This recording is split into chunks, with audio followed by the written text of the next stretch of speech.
To show you some DIY stuff I've done to my kayak. I've got a Send FS 128T kayak from Bass Pro Shop. First thing I noticed that was hard was the storage compartment. These things are really hard to twist open when your hands are wet. It's actually hard to open them if your hands aren't wet. It's just really, see, I'm trying to twist it right now and can't get it open. But I went to Lowe's and I went to the department with the cabinet door handles and got me one of these. And what I did is I drilled a hole underneath and just installed a cabinet handle to this, which made it really easy to twist open. And everything I'm going to do right now is one-handed, so give me a minute. Real easy to do once you've got the handle on there. Just line it back up. Real easy to use. You could actually use this for when your rope anchor ties. Also, by the chair, you have another little storage compartment, which is also very hard to open. Same thing, I've got a little cabinet handle. Twist open, pull up. Really easy to use. Another thing was the rod holder mount. This thing is super in the way when you're trying to paddle. It's a knuckle buster, so first thing I did was removed it. Milk crate, got it from Target for about $4 or $5. Went to Academy and got this 3 rod holder.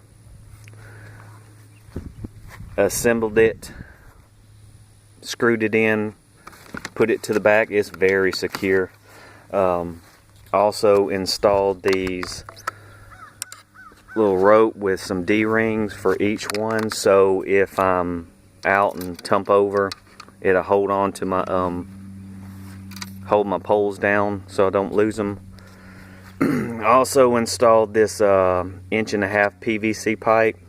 Put some zip ties right here. This actually holds my GoPro right over the top of me. It sits right over my shoulder, real easy to turn on, turn off.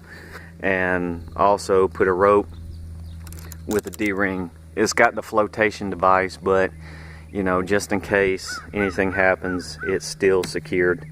Put some bungee cords, and like I said, it's in here good and tight.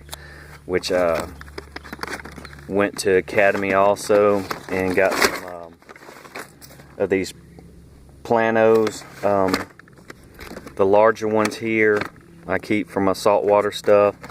The smaller ones I've got here I keep for my freshwater tackle.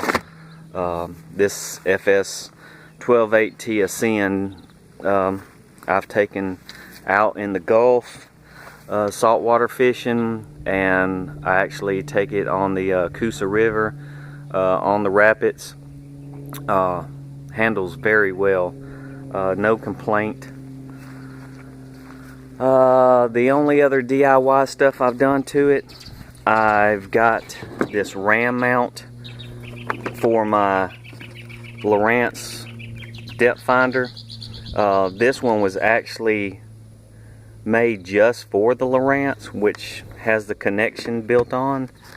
Like I said, I'm gonna do this one-handed. Clicks in. There you go. Clicks in, and what I've done here is for the power. I've got my power cord that runs to it. I went underneath the rod holder, pulled it out, installed the wire underneath it, kind of put it back down. The wire actually runs to the back through my hole. I've got a battery that's velcroed down to a piece of wood that I've epoxied down here, and I've run some wires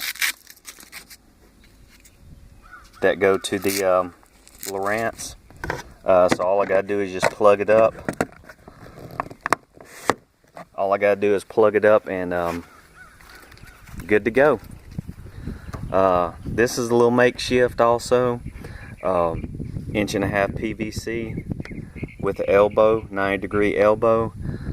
This is for the transducer. It also plugs into the back.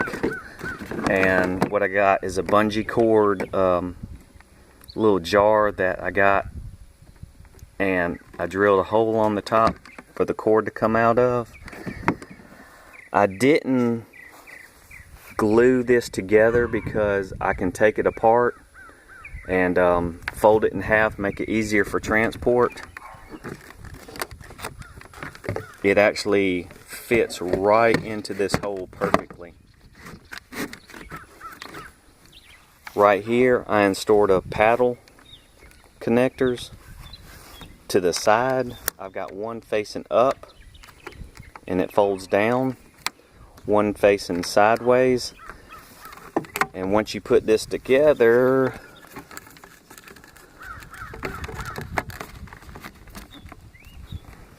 once you're using it, fold this down and this 1.5 inch pipe clicks in perfectly. And that way I'm working with it, and when I need to put it up, if I'm getting into shallow water, easily goes up and hooks into the side, so I don't damage my transducer.